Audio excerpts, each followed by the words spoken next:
திருப்பதியில மறைத்து வைக்கப்பட்டுள்ள ஒரு மர்ம கிணறு தான் தங்க கிணறு. ஆமா, திருப்பதியில தங்க கிணறு இருக்கு. ஒண்ணு இல்ல, 2 தங்க கிணறு இருக்கு. என்னதான் கூட இருக்கு பாத்தீங்களா திருப்பதியில. அதுக்கு பக்கத்துல தான் இந்த தங்க கிணறு அமைஞ்சிருக்கு. இதுக்குள்ள தங்கம், வைரம், வைடூரியம்லாம் இருக்குன்னு நீங்க கேட்டீங்கன்னா அதுக்கு பின்னாடி இருக்கிற மர்மமே வேற.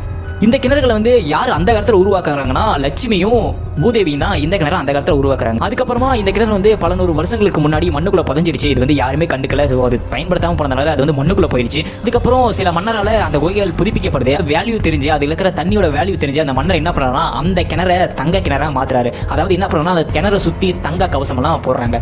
தங்க கவசம் கிட்டத்தட்ட பல 100 கிலோ வெயிட் இருக்கும். நீங்க நினைச்சு பாருங்களா, ஒரு கிணறு சுத்தி தங்க கவசம் போடுறாங்கன்னா மிகவும் விலை உயர்ந்த ஒரு கிணறா இருக்கும். அந்த கிணறுல என்ன கிடைக்குன்னு சொல்லிட்டு அந்த காலத்துல யாருக்குமே தெரியல. அது வினோதமான பொருட்கள், வைரம், வைடூரியம் என்னென்னமோ கிடைச்சிருக்கான். இல்லைன்னா அது ஒரு அதிசயமான அமிர்தம் கிடைச்சிருக்கான். அந்த அமிர்தத்தை நம்ம சாப்பிட்டோம்னா நமக்கு உயிர் வாழக்கூடிய ஆயுட்காலம் ரொம்ப அதிகமா இருக்கும் அப்படின்னு பலரால் சொல்லப்பட்டது. இல்லைன்னா சாகவரம் கூட நமக்கு கிடைக்கும் அப்படின்னு பலரால் சொல்லப்படுது. ஆனால் அதெல்லாம் அந்த காலத்தில் சொல்லப்பட்ட அந்த மித்தாலஜிக்கல் ஸ்டோரிஸ். ஸோ அதுக்கப்புறமா இந்த கிணறுல என்ன கிடைக்குதுன்னா தண்ணீர், நல்ல தண்ணீர். அந்த தண்ணி வச்சு தான் திருப்பதி மூலவருக்கு அபிஷேகம் பண்றாங்க. பூஜைக்கு பயன்படுத்தக்கூடிய தண்ணியாகவும் இந்த தண்ணி இருக்கு.